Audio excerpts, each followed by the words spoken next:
เส้นทางอัชตวินายักษ์อันศักดิ์สิทธิ์หรือการตามรอยพระพิฆเนศ8 แห่งคือการเดินทางสายมูที่ฮิตมากๆในหมู่คนไทยไหนๆรอบนี้เนี่ยปารวตีมีโอกาสมาเยือนเมืองปูเน่เมืองแห่งพระพิฆเนศแล้วมันจะพลาดไปได้ยังไงล่ะคะตัวอักษรเราเขียนว่าสีจินตาต่อเต่าจินตามณีมันเดอร์ไหนได้อะไรมาบ้างคะ ทั้งหมดเนี้ยอะไรก็ไม่รู้ 2,000 รูซึ่ง 2,000 รูคือ800-900แต่ว่าก่อนไปดูกันนะคะแน่นอนว่ามีของมาขายเหมือนเดิมจิ้มตะกร้าที่ปักไว้หรือคลิกลิงก์ที่คำอธิบายได้เลยค่ะนามัสเตนะคะทุกคนตอนนี้นะคะเราอยู่กันที่เมืองปูเน่เพิ่งลงเครื่องมาสดๆร้อนๆเลยนะคะและนี่คืออะไรหรอทำไมความสุขมันล้นออกมาจากตาของเธอขนาดนี้คะ ที่เข้าใจป้าว่าอยู่ไทยอ่ะมันไม่สวยเลย แล้วอยู่นี่อ่ะ นี่มันสวยมาก ไปนั่งข้างผู้ชายหรอ นั่งค่ะผู้ชายเรา แล้วเขาก็ชวนคุย แล้วจะชวนคุย ไหนเขาเป็นอะไรเขาเป็นใครมาจากไหน เขาบอกว่าเขาเป็นนักธุรกิจอยู่ที่เมืองอัมดาบัดแล้วก็มาทำงานที่ปูเน่เดี๋ยวเราก็จะแอบฟีลแบบว่าแอดไอจีไปแล้วก็แบบเป็นฟีลชวนไปแฮงเอาท์ ฮะ ไม่ได้มีอะไรเพิ่มเติมเป็น ไม่มีเลย friends ไม่หวังอะไรเลย just friend แล้วกูงงมากกว่าจะเดินออกมาจากไอตัวเครื่องกูก็ยืนรอ โอ้ยพอเดินออกมาเดินคุยกันหนุ่มกัน โหหมอทำเหมือนมึงไม่เคยทำนะ แต่เราพูดเรื่องผู้ชายเยอะไม่ได้นะ เมืองเนี้ย เรามาทำบุญ เอาเรามาทำบุญ แต่ไม่เป็นไรแยกกัน นี่นะคะปูเน่เราเข้ามาในรัฐมหาราชตระแล้วนะคะ แล้วฉันงงระหว่างรัฐมหาราชทะกับอะไรนะ ราช รา ฐาน ชสถาน แล้วก็เอามาส่งว่าม หาราชสถาน มหาราชสถานงงฉันมีความงงอย่างหนึ่งคือ อยู่ไทย5 กิโลก็คือเป็น5 นาทีถึง10 นาที ที่เนี่ย5 กิโล20 นาที แล้วรถไม่ติดงงว่าเขาวัดแบบไหนมาตรวัดแบบใด ปูเน่เขาบอกว่าเป็นหับของแบบมหาวิทยาลัยต่าง เพราะฉะนั้นเด็กหนุ่มก็จะเยอะเนาะ อีกแล้ว หมายถึงว่าพวกเด็กๆ younger generation ก็จะเยอะหมายถึงว่าก็ดีในแง่ของการที่เป็นเมืองที่แบบว่าเป็นเมืองเด็ก ๆมึงว่าลุงเขารำคาญแล้วเขาถึงแบบเบรกขนาด ๆ นั้น ไม่เขาปิดเพลงให้เราเลยเขารู้แล้วว่าแบบเราแบบต้องแบบมีการฟิล์มมิ่งเกิดขึ้นอ๋อแล้วผู้ชายถามว่ากินเบียร์ไหมฉันก็บอกว่าไม่ค่อยชอบแต่ว่ากินได้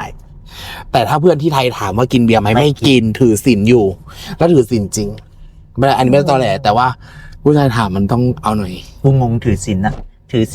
เขาต้องทำหลายๆอย่างเนาะแต่เนี่ยถือศีลด่าเพื่อนนินทาคนพูดคำหยาบแต่บอกว่าถือศีล ศีล5 ข้อเลือกทำว่าจะทำอะไรได้ทำอะไรไม่ได้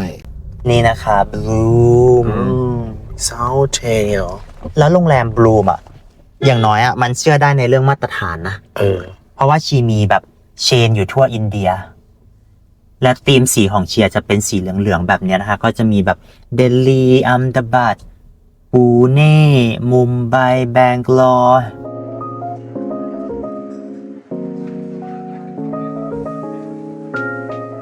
น่ารักเนาะหมายถึงว่าเขาก็ตกแต่งธีมสีอะไรแล้วก็ดูใหม่นะ ใช่ ว่ากูเดินขึ้น มาเร็วๆ ยังไง ไปยังไง เข้ามาเร็วๆอย่าเม็ดเข้าได้ไหมล่ะ ได้แต่มึงดู มึงเลอตอนกูอยู่ในรถใช่ไหมกูจะตดตอนนี้แหละ แล้วกูได้อยู่ เถิดมาเลอในรถคงเหม็นเหมือนกับอย่างกันแหนม ปูแล้วตัวเองตดอ่ะไม่เหม็นเลย ว้าวอุ้ยหมอห้องใหญ่มาก ดีอยู่นะ ห้องใหญ่มาก เปิดไฟเอาคีย์การ์ดเสียบนี่นะคะเลิศอยู่นะ คืนละเท่าไหร่นะลืมไปละ 2 คืนปะ 4,000เอ๊ะ ก็คือคนละพันต่อคืน คนละพันต่อคืน ไหนไปดูห้องน้ำสิเฮ้ยมึงห้องน้ำใหญ่เวอร์ไอตรงชาวเวอร์รูมอ่ะ อุ๊ยแชมป์ อีว่าจะรับอย่างไหน แต่งนี้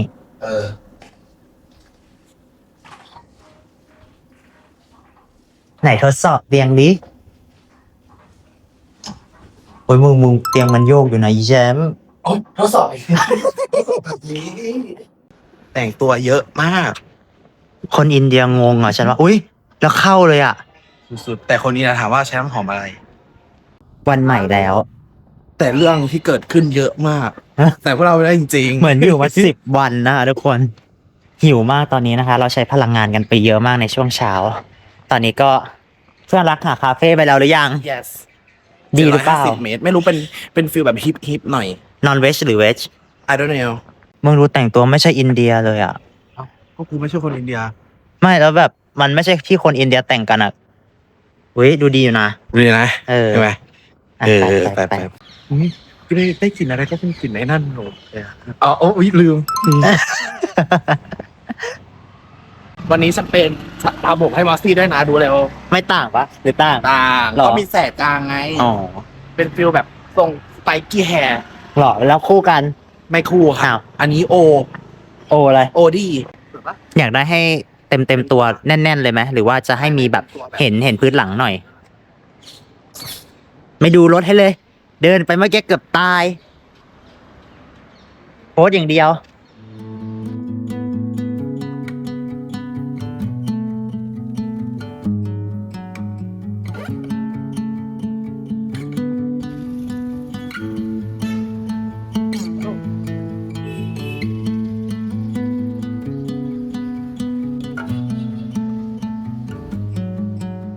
มึงมันเป็นอาหารใช่ไหมเนี่ยมันดูเหมือนเป็นคาเฟ่มากกว่า ก็กูบอกว่าจะมาคาเฟ่ อ๋อโอเค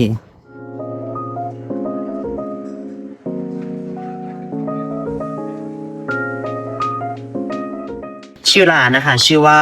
ไบมูดันมันดูไม่ใช่ภาษาอินเดียเลยเนาะ ตัวแม่นะ ตัวแม่หาร้านเก่งเวอร์ เอาน้ำไหม เอาแล้วจากนี้เราไปที่วัดคันเนชเลยเนาะ ได้เฮ้ยก็ได้อยู่นะ นี่นะคะจะน้อยยังอ่ะแล้วแบบเท่าไหร่นะ 450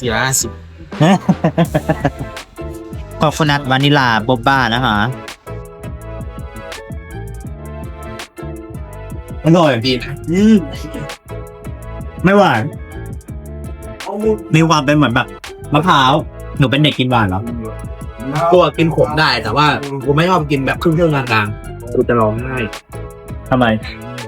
ฟองอ่ะขมแต่กาแฟเปรี้ยว คือก็จริง อ๋อมันเป็นกาแฟเปรี้ยวเหรอ กาแฟเปรี้ยวไม่ได้เป็นเรื่องผิด แต่ว่าฉันอ่ะไม่ชอบ ไม่ช กา อบ แฟเปรี้ยว กาแฟเปรี้ยวจริงๆเป็นกาแฟที่แพงด้วย แต่ว่าเนี่ยชอบกาแฟโรบัสต้าแบบอเมซอนอ่ะ อ๋อ แบบขมอ่ะ และตอนแรกนะคะทุกคนดิฉันยังบอกว่าดิฉันชอบปูเน่เนาะเพราะว่าร่มรื่นใดๆ แต่ตอนเนี้ยพอมาถึงเวลาเลิกงานของเขาเนี่ยรถติดกระจายนะคะ ถ้ามาปูเน่เนี่ยบางทีสถานที่ท่องเที่ยวมันไม่ได้มีอะไรที่โดดเด่นเนาะแต่ว่าเวลาคนไทยหรือว่าคนอินดูเนี่ยเขามาปูเน่อะสิ่งหนึ่งที่เขาจะต้องมาเลยค่ะ ทุกคนคือเขาจะต้องมาไหว้วัดพระพิฆเนศ ใช่ ซึ่งเอาจริงๆนะ คนไทยอ่ะ ถ้ามาปูเน่อ่ะ คือรู้เลยว่ามาหาพระพิฆเนศ อย่างเดียว แค่นั้นเลย อ ใช่ ย่างเดียว คือถ้าแบบไปดูคือจะรู้เลยว่าทุกคนที่มาปูเน่อ๋อไม่ได้มาจะมาเที่ยวอะไร คือจะมาหาพระพิฆเนศ มามู มามูอย่าง เพ เดี ราะว่า ยว ย่านแถบมหาราชตระโดยเฉพาะอย่างยิ่งปูเน่นะครับ นี่ มันเป็นศูนย์กลางของแบบเขาเรียกว่าอะไรอ่ะ เหมือนลัทธิเหมือนนิกายแล้วกันนิกายที่บูชาพระพิฆเนศเป็นใหญ่เนาะ อันนี้แบบรีแคปเร็วๆเนาะสำหรับคนที่สนใจแบบหรือว่าแบบเคารพบูชาพระพิฆเนศอะจริงๆถ้าอยากจะมามีอยู่ประมาณ3ที่หลักๆ ที่แบบอยากจะแนะนำก็คือจริงๆจะมีวัดดักรูเซนเนาะที่คนไทยรู้จักสิทธิวินายักษ์ที่มุมไบกับอีกอย่างหนึ่งก็คือ อัชถาวินายักษ์เนี่ยนะคะก็คืออัชถะแปลว่า8 อืม ส่วนวินายักษ์คือพระพิฆเน พระพิฆ ศ เนศ แปลรวมกันก็คือ8พระพิฆเนศ8 องค์ อืม ซึ่งเขาหมายถึงว่าเป็นพระพิฆเนศ8 องค์ที่อยู่ตามจุดต่างๆนะคะ ในรัฐมหาราชตระแต่ว่าส่วนใหญ่เนี่ยก็จะอยู่ในแถบปูเน่เป็นหลักใช่เพราะว่าที่นี่คือศูนย์กลางอะเนาะเหมือนคนไทยเราจะเคยได้ยินคำว่ากราบแบบเป็นจางคับประดิษฐ์ก็คือการที่เรากราบแล้วส่วนของร่างกายของเราทั้ง5สัมผัสพื้นก็คือเป็นจะคือแปลว่า5แล้วเราก็จะมีคำว่ากราบแบบอัสดางคับประดิษฐ์ก็คือการกราบแบบว่า 8หรอ 8 ส่วนของร่างกายของเราแตะพื้น พระพิฆเนศทั้ง8แห่งที่อยู่ที่แถบปูเน่เนี่ยที่เป็นอัสตวินายักษ์เนี่ยก็คือเกิดขึ้นเองตามธรรมชาติไม่ใช่เป็นการปั้นหรือใดๆทั้งสิ้นซึ่งจะเป็น เอาจริงๆคือถือว่าศักดิ์สิทธิ์มากๆสำหรับคนที่บูชา เพราะว่า องค์พ่อ โผล่ขึ้นมาเป็นรูปช้างเองโดยที่ ใช่ ไม่มีใครไปแตะต้องซึ่งคนอินเดียค่ะเขาจะเรียกสิ่งนี้ว่าสวายัมปู อืม ถ้าเกิดเจอวัดไหนแล้วเขาบอกว่าอันนี้เป็นสวายัมปูแสดงว่าจะเป็นที่เกิดขึ้นเองตามธรรมชาติจากหินจากทรายจากอะไรเงี้ยแล้วก็ลักษณะของเขาก็จะเป็นคล้ายๆกันคือเขาจะเอาสีส้มไปทา ไปทา แล้วก็จริงๆไม่ได้มีแค่พระพิฆเนศมีได้หมดทุกองค์เลยมีแบบหนุมานพระแม่กาลีอะไรใด สำหรับทริปนี้เนาะเราก็เปรยไว้เลยว่าเราจะไปทั้งหมด2ที่เนาะคือเราไม่สามารถไป8ที่ได้ ไม่ว่า จริงๆแต่คือปกติแล้วคนไทยถ้าจะมาเขาจะมาทัวร์เหมือนทัวร์9วัดเขาจะจองทัวร์ที่แบบเขาไปกันทุกวัน มี เล รถ ย มีรถ ใช่ ซึ่งระยะทางมันไกลมากคือถ้าเที่ยวครบรอบน่าจะมากกว่า 500-600 กิโลเมตรที่แรกก็คือวัดศรีจินดามณีวินายักษ์เทมโปอยู่ที่เมืองเชโอ ที่กำลังจะไป กับอีกอันหนึ่งนะน่าจะชื่อว่าวัด มายุเรศ เนาะ แล้วก็นี่นะคะทุกคนมาอินเดียเนี่ยโหลดแอป Uber มาได้เลย สบายมาก แล้วก็เดินทางถูก ไม่ต้องไปต่อล้อต่อเถียงต่อทางซ้ายด้วย อันนี้น่าจะนอกเมืองจริงๆ เหมือนมันเป็นย่านแบบร้านขายของปะ เนี่ยแล้วขายเสื้อผ้าเคมิส ว่าเคมิสคือพาฟาร์มา ใช่เคมิสคือฟาร์มาซีเป็นคำที่เขาใช้กัน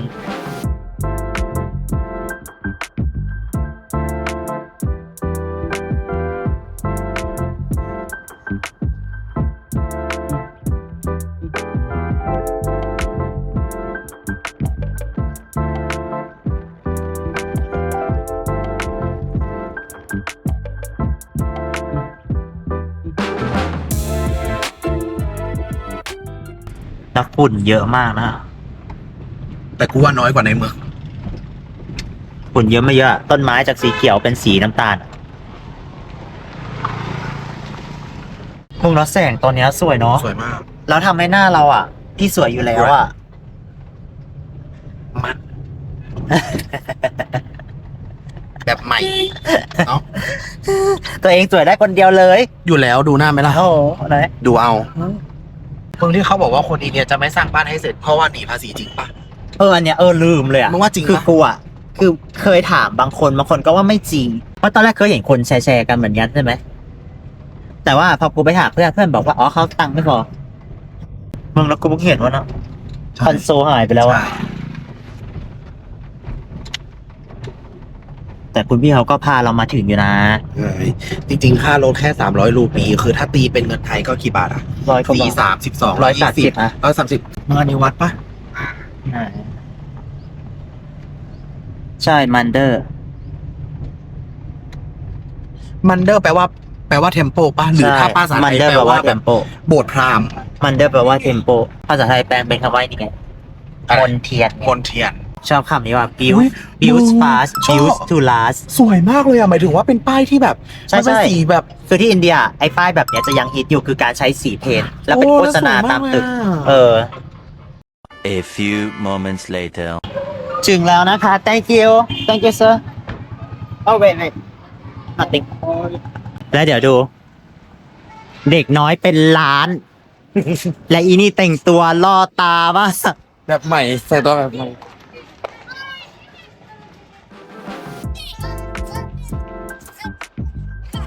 เป็นเวลาที่น้องๆเลิกเรียนพอดีใช่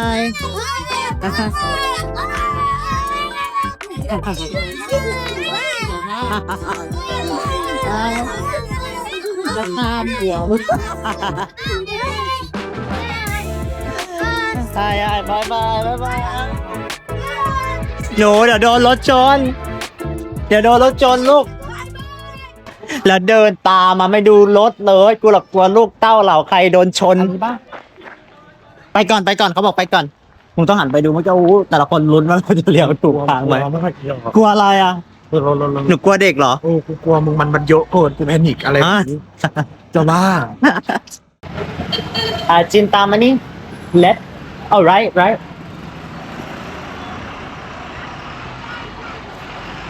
นี่ค่ะให้เซอร์ในที่สุดนะคะในที่สุดเราก็ถึงอัชฐวินายักษ์แห่งแรกของเรา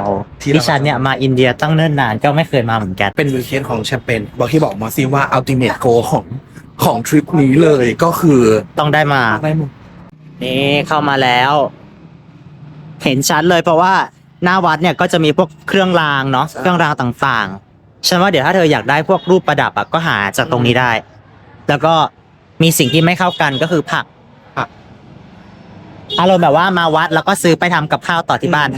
เราไปทางไหนต่อมึงว่าเราขวา นี่ไง ขวาอยู่ทางนี้ อ๋อนี่เหรอนี่นะคะ ทุกคนเห็นไหมนั่นนะคะ เห็นรูปส้มๆไหมคะตรงป้ายอันเนี้ยเป็นพระพิฆเนศแบบที่เขาเรียกกันว่าสวายัมพูนะคะ หรือว่าเกิดขึ้นเองตามธรรมชาติ ก็คือจะเป็นก้อนหินนะคะ ที่มีรูปร่างเหมือนช้าง มึงต้องถอดรองเท้าปะวะ ยางคนอินเดียยังไม่ถอดเลย นี่เขาถอดค่ะอีมอส ไม่มันต้องไปข้างในก่อนเดี๋ยวมันจะมีที่ฝาก ซื้ออะไรป้าอีมอส ก็ถ้าจะไหว้ก็ต้องมี ไหว้อะ ไหว้เอาไปถาดหนึ่งไหมล่ะ เราไปดูก่อนไหมหรือว่าเราต้องซื้ออะไร เขาก็จะมีอะไรยับแรกนี่เขาก็จะมียับแรก ดอกชบา โมรกะ ตัวอักษรเขาเขียนว่าสีจินตาต่อเต่า จินตามณีมันเดอร์ แล้วก็เทอูร แชร์อู เทอูร อ่ะแล้วเรายังไงต่ออีมอสอยากไหว้เราต้องซื้ออะไรเข้าไปไหม เอาไหม เอาโมรกะ เอาโมดอะ How much both โซ่100เอกโซนะอุ้ยฝากรองเท้ากับคุณป้าได้ไหม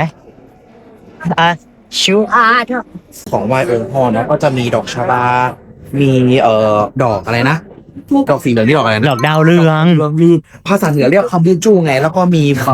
ยาแพรกมะพร้าวเนาะแล้วก็อีกอย่างหนึ่งก็คือจะมีนี่ขนมโมทากะก็คือเป็นตัวองค์พ่อไง गाएंगे गणपति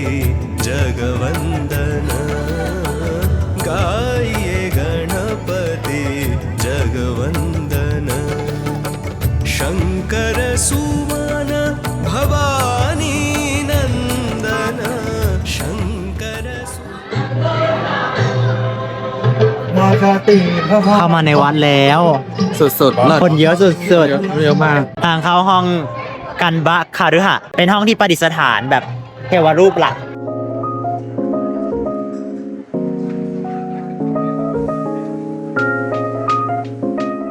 เรามาถึงครึ่งทางแล้วนะ และตอนนี้นะคะ เราก็ผูกสัมพันธ์กับน้องๆข้างหลังไว้แล้วเผื่อเราทำอะไรไม่เป็น แล้วเราก็ถามแล้วว่าเราต้องทำอะไร ใช่ เราจะได้ขอ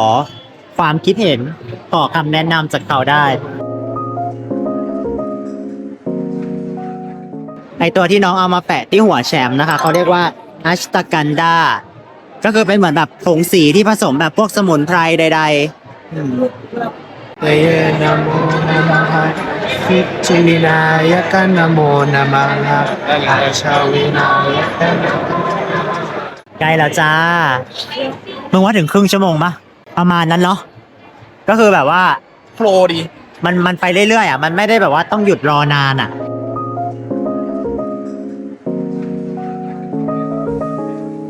และเนี่ยนะคะ ก่อนที่จะเข้าไปในอาคารเนี่ยก็จะต้องเอามือสัมผัสกับป้ายชื่อของพระพิฆเนศด้านบนนะคะ แล้วก็เอามาสัมผัสกับหัวของตัวเอง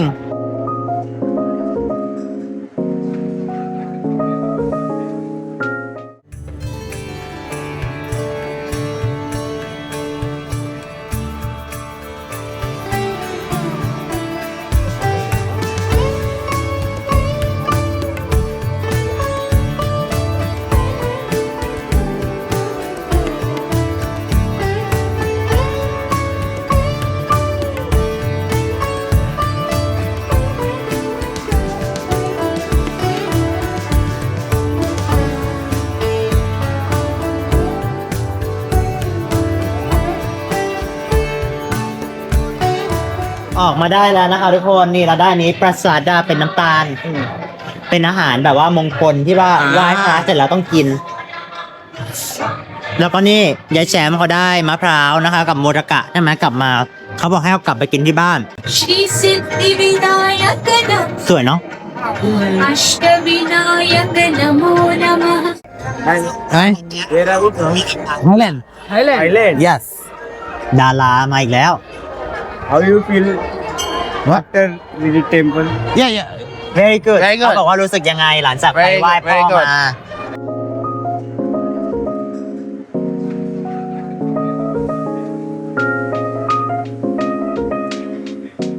ไหนเดี๋ยวต้องเล่าให้ทุกคนเนี่ยฟังก่อนว่าอัชตวินายักษ์เนี่ยแต่ละเทมเพิลแต่ละที่อ่ะเขามีตำนานแยก กัน เป็นของตัวเอง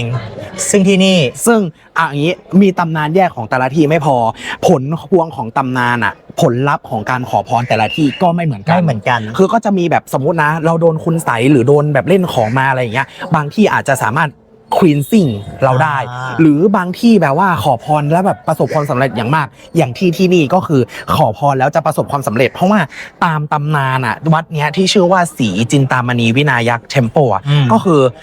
แปลคำแปลของคำว่าจินตามณีก็คือเป็นคำว่าแก้วสารพัดนึกตามตำนานของที่เนี่ยก็คือแถวเนี้ยเนาะก็คือจะมีเจ้าเมืองที่ปกครองเมืองอยู่ ซึ่งลูกของเจ้าเมืองที่เนี่ยชื่อว่าคณราชก็คือเป็นสาวกของพระศิวะซึ่งพระศิวะเนี่ยก็คือเป็นพ่อของพระพิฆเนศเนาะซึ่งการที่เป็นสาวกของพระศิวะเนี่ยแล้วเขาเหมือนบำเพ็ญเพียรหรือว่าแบบบูชาเยอะมากจนเขาเนี่ยได้พร ซึ่งพรเนี้ยก็คือทำให้เขาเนี่ยมีอิทธิฤทธิ์ใน3โลกแต่ทีเนี้ยเหมือนกับว่าพอเขาเดินทางมาแถวเนี้ยปุ๊บแล้วเขาเจอฤาษีคนหนึ่งที่ชื่อว่าฤาษีกัปปิละซึ่งฤาษีกัปปิละเนี่ยเป็นเจ้าของจินตามณีก็คือแก้วสารพัดนึกคณราชเนี่ยเดินมาแถวนี้ซึ่งคณราชเนี่ยก็คือมาอาศัยที่อาสมของฤาษีซึ่งฤาษีเนี่ยก็เลี้ยงดูปูเสือเป็นอย่างดี แล้วก็ใช้แก้วสารพัดนึกเนี่ยในการเสกอาหารเสกเสกใจ เหมือนบุฟเฟ่ มาบุฟเฟ่มาเลี้ยงนู่นนี่นั่นซึ่งพอคณราชเนี่ยเห็นว่าตัวแก้วเนี้ยมันมีประโยชน์แล้วก็อยากได้เพราะว่าจริงๆแก้วเนี้ยถูกประทานมาจากพระพรหมเนาะก็เหมือนมาแย่งแก้วอันเนี้ยจากฤาษีพอได้แก้วอันเนี้ยไปแล้วปุ๊บฤาษีก็รู้สึกว่าแบบเฮ้ยทำไมแบบมาแย่งกันเอาไปโดยที่แบบมันดื้อๆทางที่เราแบบดูแลอย่างดี ใช่แล้วฤาษีไม่สามารถไปสู้ได้เพราะว่าเขามีพรเนาะพอฤาษีไม่สามารถสู้ได้ก็ไปขอให้องค์พ่อพระพิฆเนศเนี่ยมาช่วยซึ่งพระเนศเนี่ยก็สามารถปราบคณราชได้แล้วก็แย่งชิงแก้วกลับมาให้กับฤาษีได้แต่ทีเนี้ยเหมือนฤาษีก็บอกว่าแก้วก็ไม่ได้อยากได้แล้วแหละถ้าองค์พ่อมาถึงมาถึงที่แบบฤาษีอยู่แล้วขอให้องค์พ่อประดิษฐานอยู่ที่นี่ได้ไหมพอประดิษฐานอยู่ที่นี่ก็จะเกิดวัดอันเนี้ยขึ้นที่ชื่อว่าวัดจินตามณีอยู่ที่ปูเน่นั่นเอง อันนี้ก็คือประวัติซึ่งคนก็ไปอ่านบางทีมันก็ไม่ได้ตรงกันขนาดนั้นเนาะก็แบบมันมีหลากหลายอันนี้เราหยิบยกมาว่าอันนึงมองว่าพล็อตเรื่องคล้ายๆกันเป็นตำนานก็คือคนอินเดียตำนานแบบยิ่งกว่า J.K. Rowling แต่เก่งไม่จริงอันนี้เป็นเรื่องจริงค่ะเรื่องจริงเชื่อเลยอันดับหนึ่งอยู่แล้วด้วยเรากินโมทากะก่อนเลยไหมหิวลองชิมได้ไหมอร่อยนะหวานดี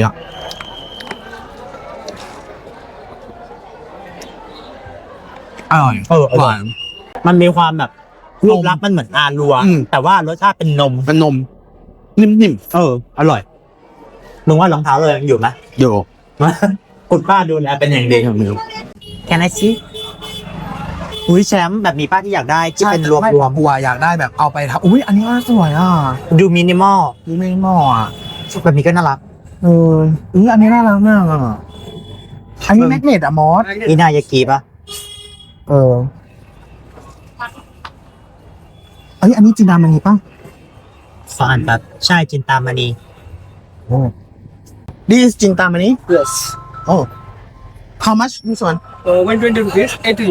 100แล้วอันใหญ่and this one sir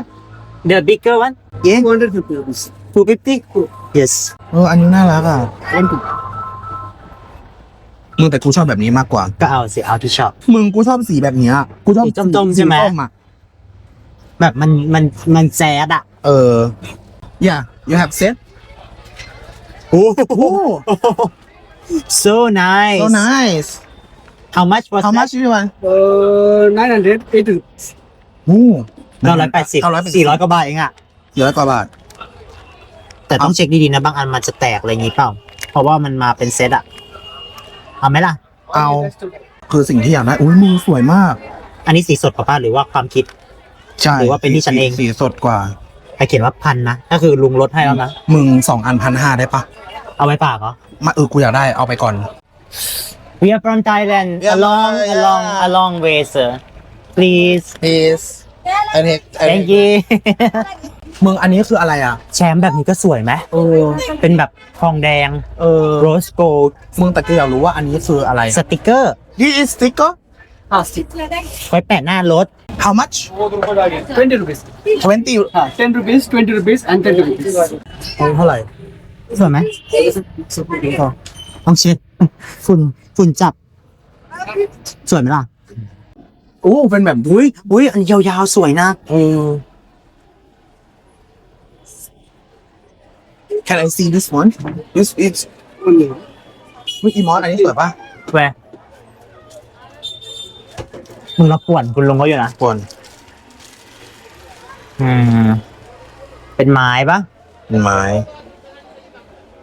not my type เพื่อนได้รถแล้ว เลิศ 3 นาที โอเครอบนี้ไหม ไหนได้อะไรมาบ้างคะ แกรถมากเป็นสิ่งที่อยากได้เลย เป็นรูปปั้นใช่ไหม ใช่เป็นสิ่งที่คิดไว้เลยว่าอยากได้8องค์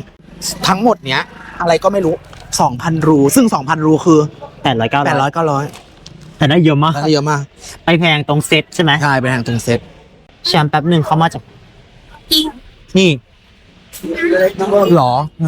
งั้นแปลว่าเราต้องไปรอข้างหน้า ไปรอตรงที่เราต้องไปรอตรงที่เราลง โอมกังกานาปะเตนะโมนะมะหะสิสิทธิวินายกานะโมนะมะหะอัจฉวินายกานะโมนะมะหะคณปฏิปัปปะโมเรีย เขาเป๊ะนะมึงแป๊บหนึ่งนะ อุ๊ยหมอตัวใหญ่มาก คุณลุงเขาไปไหนแล้วอะ ไหนอ่ะ แป๊บหนึง Hello sir Hello sir wait X second Hello sir Uncle Chi can you talk to my driver Hindi Hindi. this is in the phone can you Hindi. hello Hello, hello. हाँ. तो मंदिर के बाजू में जे ตอนแรกเหมือนลุงไม่เข้าใจว่ากูให้ทำอะไร अब main gate है ना वो इधर से आता है ना उसके सीधा आने का. We can make the main gate हाँ. हाँ सीधा सीधा आते हैं वो मेन गेट पे आते हैं. हेलो. हाँ thank you Uncle Chi सीधा सीधा सीधा? वो कमान है ना उसके बाहर रुका है वो आदमी तुम्हारा. there हाँ. ask me นะ हाँ. โอเค अच्छा จบ แบบใหม่มาเกียมากอยากเยี่ยมสุดแล้วลุงเขาแบบ โอ้โห ไม่ แล้วลุงงง Hi brother OTP wait 4260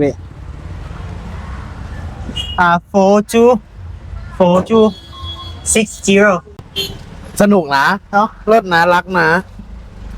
ดีใจมากที่ได้มาเจอองค์พ่อนะจ๊ะ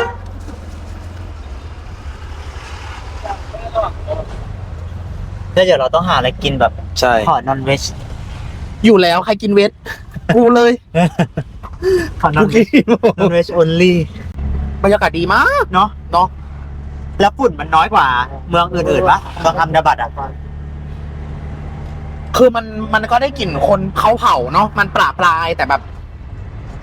โดยรวมมันฟีลดี ฟิลดีมันไม่หาไม่ได้ที่ไทย ถือว่าปูเน่เลิศเนาะยังชอบอยู่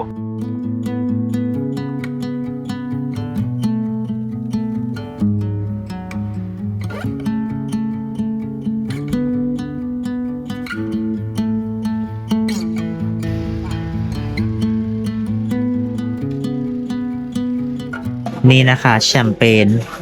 หาทำอีกแล้ว อาหารเปอร์เซีย เปอร์เซียตอนแรกครับคือบอกว่าพี่มอสคือมอสอะบอกว่าอยากกินอะไรที่มันแบบรสชาติเรียกว่าไงอะ เบาๆ เบาๆก็เลยบอกว่ากินอาหารจีนไหมไม่กินก็เลยบอกงั้นไปกินอาหารเปอร์เซียจบแล้วฉันสั่งบับอะไรนะ ข้าวอะไรนะเมนูข้าว ว่า ป่ะ อะไรสักอย่างหนึ่งแล้วคือเป็นจานใหญ่มากแล้วชีแบบราคาประมาณ 1,000 รูปี ซึ่งประมาณ400ชีบอกว่ากิน4คนนะพวกกิน3คนนะใช่ไหมประมาณเลย นะ กูไม่รู้ว่าจะเริ่มจากไหนเลยอะ ทำไมมันเยอะขนาดเนี้ย เรากินกัน2 คนจริงป่ะ แชร์แล้วสั่งมาเยอะมากอ่ะดูอันนี้ปลาจาระเม็ดย่างอันนี้ ไข่ต้มแล้วก็เบียร์นี่ข้าวอบอินเดียเนาะแล้วอันนี้ของฉัน แกเขาบอกว่าต้องกิน3 คน ซึ่งในนี้ก็จะมีเนื้อแกะด้วยเนาะเขาบอกว่าเนื้อแกะจะอยู่ใต้นี้ใช่ไหมเพื่อน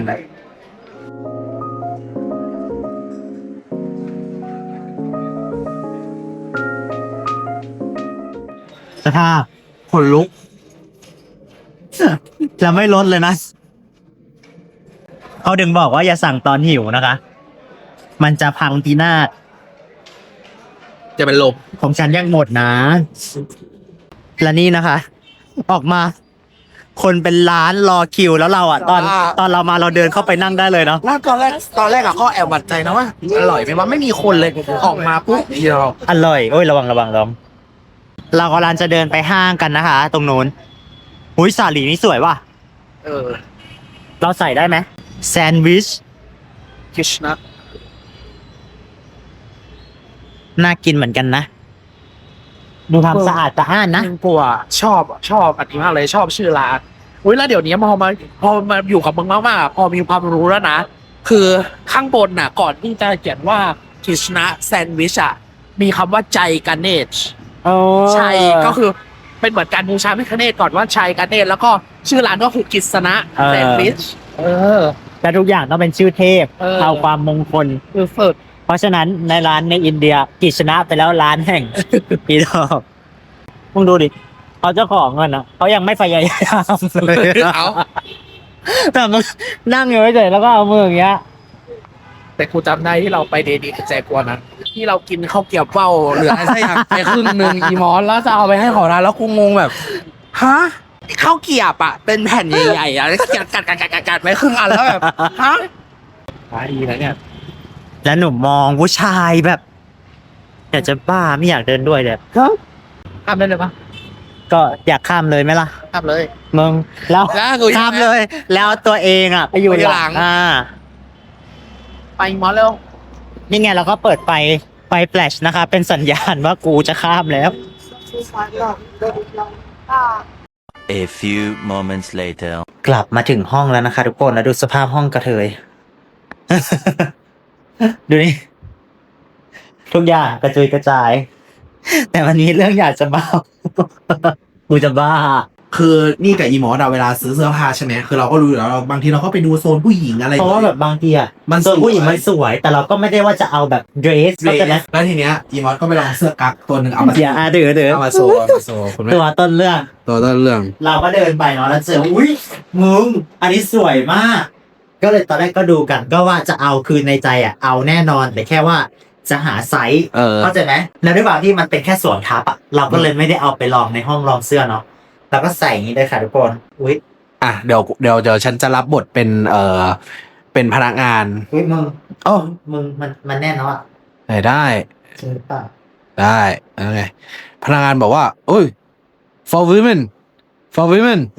ชายแท้อินเดียพูดกลับมาว่า no try you don't look good ขอแปลภาษาไทยได้ปะคือแปลเป็นภาษาไทยก็คือว่า อย่าลองเลย อย่าห้ามลอง มึงไม่สวย ไม่ใช่มันไม่สวย มันไม่ได้ดูดีเลย ที่เขาบอกว่าอยู่โดนลุกกูดอ่ะเขาบอกเรื่องจริงไหมครับทุกคน ไหนเพื่อนรักบอกสิมันเรื่องจริงหรือเปล่า เราน่าจะฟังเขานะ วันนี้ตอนแรกเราว่าจะไปวัดพระพิฆเนศอีก2 วัดก็คือวัดอะไรนะ มายุเลสวน ที่เป็นอัชตาปินายักษ์อีก ใช่ ที่หนึ่ง ใช่ แล้วก็อีกที่หนึ่งคือวัด ดักดูเศษ ที่เป็นแบบวัดดังของ วัดดัง ที่ปูเน่นี่นะคะแต่ว่าด้วยความที่เราอ่ะออกแล้ว เราไม่จริง ๆ ไม่ได้อ่อม แต่คิดว่าถ้าเราไปอ่ะ เราจะกลับมา ไม่ทัน คือรถไฟไม่ทันจริง ๆ เพราะว่าถ้าเราไปดักดูเศษด้วยอ่ะ เอาจริง ๆ มันกระชั้นชิดมากก็เลยแบบว่า ไม่สามารถไปได้ อันนี้คือเราก็ต้องไปบอกองค์พ่อเพราะว่าบอกองค์พ่อก่อนมาว่า จะไป4 ที่เนาะเราอาจจะหายไป1 ที่ สัญญาไว้เก่งมาก สัญญาไว้เก่งมาก และตัววัดมายูเรชอ่ะคือไปกับ4 ชั่วโมงไง ใช่ อันนี้คือสาเหตุที่เราต้องจำเป็นต้องเทนะครับ ใช่ เพราะว่าได้อย่างน้อยอะทริปเนี้ยได้ไปอัชตาวินายักษ์แหละ 1 ที่ 1 ที่เนาะก็เลยรู้สึกว่าพอแล้วเดี๋ยวมาใหม่ได้ เดี๋ยวมันก็น่าจะต้องมาใหม่อีก เพราะว่าไม่ได้อยากแบบจริงๆไม่ได้อยากมาเก็บแค่2เนาะเอาจริงๆก็อยากไปแบบไปทุกที่อะไรเงี้ยแต่ก็ไม่รู้ว่าจะแบบได้ไปถึงหรือเปล่า ก็เดี๋ยวเรามาดูกันเนาะเอาแต่ฉันเลิฟปูเน่นะ เริ่มอีกแล้ว เลิฟปูเน่ งง แต่เหลืออีก2 เมืองเนาะอย่าเพิ่งเรตติ้งอะไรทั้งนั้นมาดูกัน นี่แหละค่ะก็เลยเป็นสาเหตุที่เราต้องเปลี่ยนแปลนนะคะ เราน่าจะถึงแล้วนะ อืมคนแบบเลิศ เขียนว่าดัก ว้าว ดักดูเชดอุ้ยสวยงามมาก สวยไหม เมื่อกี้เห็นแล้วเห็นจากกระจกอ่ะ ใหญ่แมงมุม ไหน ข้างบน พูดไปเรื่อย ไม่หมายถึงว่า เหมือน เหมือนกรุงเทพไหม ใครจะบอกว่าเหมือนไม่ กรุงเทพยิ่งกว่า มึง แล้วกูชอบเจพวกนี้วะ ทำไมมันถูก หน้าเขาแบบ 400วะมือละ300 400ครูอ่ะ ถูกเนาะวัดแห่งเนี้ยนะคะ เขาเชื่อว่าเป็นวัดพระพิฆเนศที่รวยที่สุดในโลก ร่ำรวยที่สุดในโลก แล้วเราจะรวยไหม แล้วรวยแล้วเป็นต้นแบบของแบบปางเศรษฐีของแบบที่ทั่วโลกเขาเอาไปทำกันอ่ะก็คือที่นี่แหละ ซึ่งพระพิฆเนศปางเศรษฐีอ่ะจะดูง่ายๆเลยคือลักษณะจะเวอร์วัง ใช่ จะแบบเหมือนมีแบบ ร่ำรวย สร้อระย้อยระยะ มหาเศรษฐีอ่ะ แล้วไปยังไงอ่ะมึงว่าเข้ายังไง เดี๋ยวเราไปดูพระพิฆเนศก่อนนะ เออ เขาสามารถดูผ่านหน้าต่างตรงนั้นได้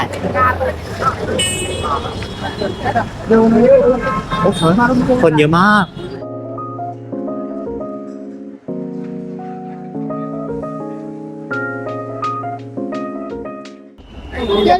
ไม่รู้ว่าเขาจะให้แบบใส่เสื้อกล้ามหรือเปล่าไงก็เลยแบบ เดี๋ยวใส่เสื้อคลุมไปก่อน จะได้ตัดปัญหา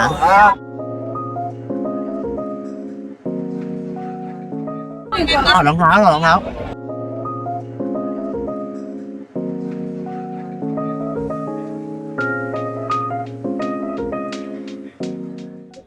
How much Here 205, 155.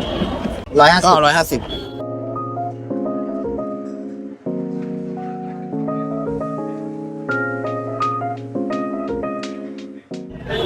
เดี๋ยวไปซื้อนะคะบัตรเข้าเพื่อไป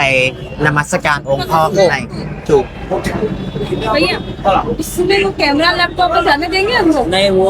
นี่นะคะ คนละ100 รูปี फ्री है sir A few moments later. แล้ววัดดักดูเชตเมื่อกี้นะคะ ที่เขาได้ชื่อว่าดักดูเชตเนี่ยเพราะว่าตั้งชื่อตามตัวเศรษฐีที่เขาเป็นคนสร้างวัดเนาะคือถ้าเราอ่านแบบถ้าใครที่เคยอ่านพวกพุทธประวัติอะไรเงี้ยมันจะมีผู้ชายที่ลงท้ายด้วยคำว่าเชษฐ์อ่ะ อืม คนพวกเนี้ยแปลว่าเป็นเศรษฐี อ่า เพราะเชษฐ์ก็คือเศรษฐีอะไรเงี้ยเป็นรากคำของคำว่าเศรษฐีเนาะถ้าแปลเป็นไทยเนี่ยก็เอาแบบเศรษฐีดักดูอะไรอย่างงี้โอ้ยร้อน อยากได้อากาศตอนเย็นกลับคืนมาค่ะ มึงวันนี้เป็นวันแรกนะที่ร้อน อยากจะบ้ามึง อืม ในที่เขาบอกว่าเป็นพระพิฆเนศที่รวยที่สุดในโลกอ่ะ เพราะว่าเป็นพระพิฆเนศที่ทำประกันไว้แพงที่สุด เอา คือ10 ล้านรูปี โอ้ถ้าเกิดอะไรขึ้นใช่ไหม ใช่เขาถึงบอกว่าเป็นพระพิฆเนศที่รวยที่สุดในโลกเพราะว่า อัน มู นี้ ล พ่อแม่ ค่า ท่า ท่าน อะไรอ่ะสีอัมมันมั้งถ้ากูจำไม่ผิดใช่ปะ เฉียมันไม่น่ามาอยู่ทางเหนือนะเฉียมันคือพระแม่ทางใต้ เอาเหรออุ๊ยมอสพระแม่สารสวตี ใช่หรือเปล่า ใช่ อ๋อนี่ไงถือพิน พระแม่รัศมีด้วย ใช่ แต่ปกติอะคนอินเดียเขาจะไม่เอาพระแม่ลักษมีกับพระแม่สารสวตีอะมาอยู่ด้วยกัน เพราะเขาเชื่อว่า คือคนอินเดียคืออย่างที่บ้านเราอะพระแม่ลักษมีคนจะชอบไปขอคู่ อืม ถูกไหมแต่ที่อินเดียพระแม่ลักษมีคือ God of Wealth อ่า คือเจ้าแม่แห่งความมั่งคั่ง ร่ำรวย ร่ำรวยใช่ ส่วนพระแม่สารสวตีอะแน่นอนว่าเป็นพระแม่แห่งความรู้ความฉลาดปัญญาอะไรเงี้ย แล้วคนอินเดียเขาเชื่อว่า คนรวยอะไม่สามารถมีปัญญาได้ แล้วคนมีปัญญาไม่สามารถรวยได้ คืออเราไม่สามารถได้ทั้งสองอย่างเนี้ยพร้อมกัน คนอินเดียเขาจะไม่บูชาพระแม่ลักษมีคู่กับพระแม่สารสวตีจะไม่ตั้งไว้ด้วยกัน คือถ้าเลือกจะบูชาพระแม่ลักษมีไว้ในบ้านแล้วอะจะไม่เอาพระแม่สารสวตีเข้าบ้าน แต่ทีเนี้ยมันก็มีข้อแม้อยู่ ว่าเราจะสามารถบูชาพระแม่ทั้งสององค์เนี้ยพร้อมกันได้ ต้องมีพระพิฆเนศขั้นกลาง อ่า เหมือนพระพิฆเนศจะเป็นเหมือนตัวแบบผสมผสานอะว่าแบบให้สิ่งที่เป็นขั้วตรงข้ามกันสามารถมาอยู่ด้วยกันได้ ใช่แต่จริงๆอ่ะที่ฉันรู้ก็คือคนอ่ะมักจะบูชาพระแม่ลักษมีกับพระพิฆเนศอ่ะคู่กัน ด้วยกัน อันนี้ที่ไทย ใช่ ไม่รู้ว่าอินเดียเป็นไหม ก็เป็นด้วย บริบทการบูชาเทศอินเดียในไทย อืม กับอินเดียก็แตกต่างกันเนาะ อืม แบบบางทีก็ก็แล้วแต่บริบทแล้วกันเราอยู่เมืองไทยแล้วก็อาจจะขอคู่กับพระแม่ลักษมีก็ได้ ใช่ แต่มาอยู่นี่คือก็ขอให้รู้ไว้ว่าคนอินเดียจะไม่ได้ขอคู่จากพระแม่ลักษมีนะคะ มึงย่านที่เราอยู่อ่ะ เป็นย่านที่เงียบสงบไปเลย ใช่ พอมาเจอย่านนี้นะ หูดอกไม้สวยมากเลยอ่ะมอส ไหน เนี่ย สวยมากอุ้ยแชมป์พวงมาลัยดอกกุหลาบสีชมพู ใช่สวยมาก สวยมาก มือที่นี่ยาแพรกเขาขายเยอะมากเลยเนาะบ้านเราหายากไหมยาก หรอ จะบ้าต้องสั่งนะในช้อปปี้ เขามีลูกตาลด้วย เออ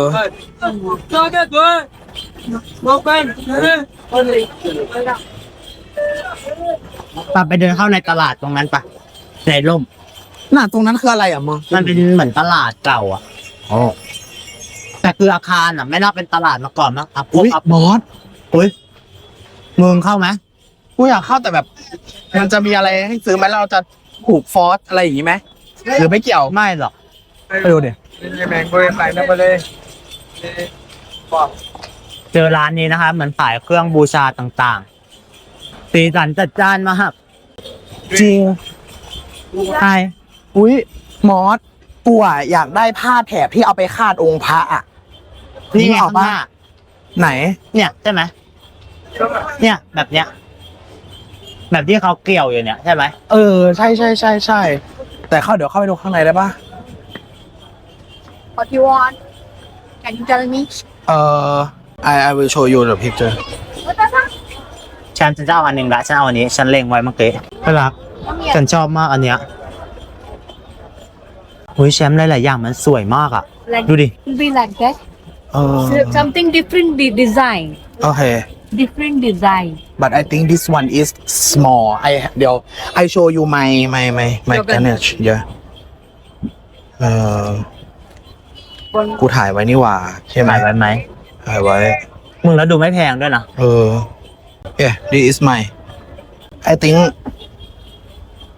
Round shape. no not round shape I mean the size the size Ah, okay, Yeah. I understand. yeah But this size is perfect. 100%. no I think it's too short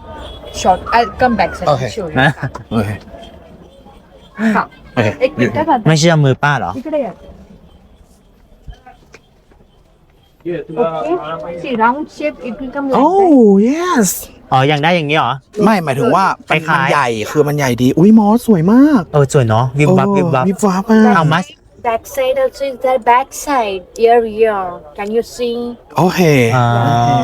เอามาอันติ I'll tell you that. I'll tell Nani. นะนี่ Ah, Not see auntie. like that. You see back side also. โอ้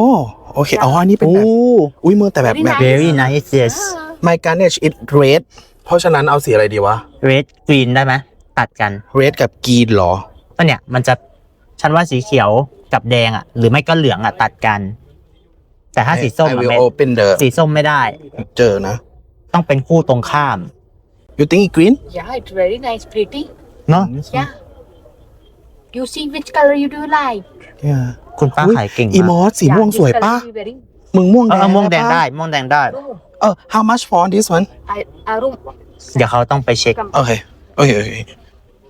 how much I'll tell you 199. I think so. one 200 199ไง แล้ว99ก็ประมาณกี่บาท80 บาท ก็ถูกนะหรือต่อได้ถ้าอยากต่อ เดี๋ยวดูก่อน ถ้าซื้อเยอะๆ ว่าไม่ ฉันว่า ก็จะเอา ต่อได้ สีอื่นด้วย เออ I think I take this one and มึงจริง ๆ สีน้ำเงินก็เข้าอยู่นะ มึงว่าไง ก็ได้แต่ว่าสีส้มไม่ได้แค่นั้นแห สี ละ ส้มไม่ได้สีเขียว มึงว่าเขียวแบบอย่างนี้มีละลวดลายหรือว่าแบบอย่างนี้สวย เขียวทองน่าจะสวย เพราะว่าพระพิฆเนศสีแดงแล้วไง แดงทอง Both are so color is yeah very nice. I will take this one too โอ้ โอ้ สวัสดิกะไปดูดิ First they come like that. เอาไว้ทำอะไรอ่ะยีมอส 500. ไม่ก็ washable. แขวนอะเอาไว้แขวนตรงแบบเพดานแขวนตรงประตูทางเข้าอะไรอย่างเงี้ย Swastik hai, Kamal flower. เครื่องหมายแบบสวัสดิกะ This is also is the Shubha Labh Ganesh. You told me no Ganesh. มึงกูเอาอันนี้ไปดีกว่า เพราะว่า be careful นะนี่ อันนี้มึงว่าได้ไหมอีมอสที่กูจะ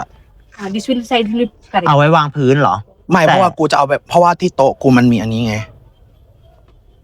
ขอดูก่อน let me เนี่ยอีมอสกูจะเอาไปปูตรงฐานสี ไม่ ขาว กูว่าไม่ควรเป็นสีแดงแล้ว อ๋อมันแดงไป Big แล้ว size อืม one. ไม่ควรเป็นสีแดงแล้ว แชมป์อันนี้สวยมาก เอาไปทำอะไร แปะหน้าประตู อืม ก็สวยจริงๆอ่ะทุกคนดูดิดูดีเทลดิเนี่ย when married when किसी का शादी रहेगा ना ชาดีthat the for door you What have the door you have something like it oh not same but I'll show you come เขาน่าจะเข้าใจว่าเป็นโถ I'll show you you can show me Amte दयान बसलो स्टील मध्ये होतं ना इथं อุ้ยอีมอสจริง ๆ อันนี้พวกนี้ก็คือเป็น ใช่ decoration ก็เนี่ยเดี๋ยวกูว่ากูจะเอาสักอัน อันนี้คือสุกกับลาบคำเนี้ยชูเบอร์กับลาบ ชิบะหลาบ ชิบะหลาบ อีมอสกูอะอยากเอาไปมากแต่ว่าแบบมันลำบาก อันเนี้ยหนูไปซื้อ ไท ที่ ย เนี่ยอะไรนะเขาเรียกอะไรนะพาหุรัต อะไรที่มันหาได้อะเรายอมจ่ายเพิ่มได้ A few moments later. แล้วเราอะเดินไปเดินมาก็ได้ของ ได้ของซื้อของเยอะมาก แค่มันถูกอ่ะ เนาะ มันถูกมันแบบ มันซื้ออะไรไม่รู้ มันแบบ เหยียบจับ หลักสิบอะ 200 มันหลักสิบอะ เออ แม่ไม่ไหวแล้วไปห้างกัน ไปห้างเถอะ เรามันคนกรุงเทพอะเนาะ เออ ถ้ารู้ว่าจากดูเฉดแบบว่าใช้เวลาไม่นานรู้ยี่บ้างแต่เมื่อคืนแล้วเนาะ ใช่ ถ้าได้คิดว่าจะแบบนาน นาน แต่ทางที่อันเนี้ยเป็นวันแบบวันหยุดเนาะ คำถามคือคุณพี่เขาขายของกลางแจ้งกันอย่างนี้ได้ไง ร้อนจะตาย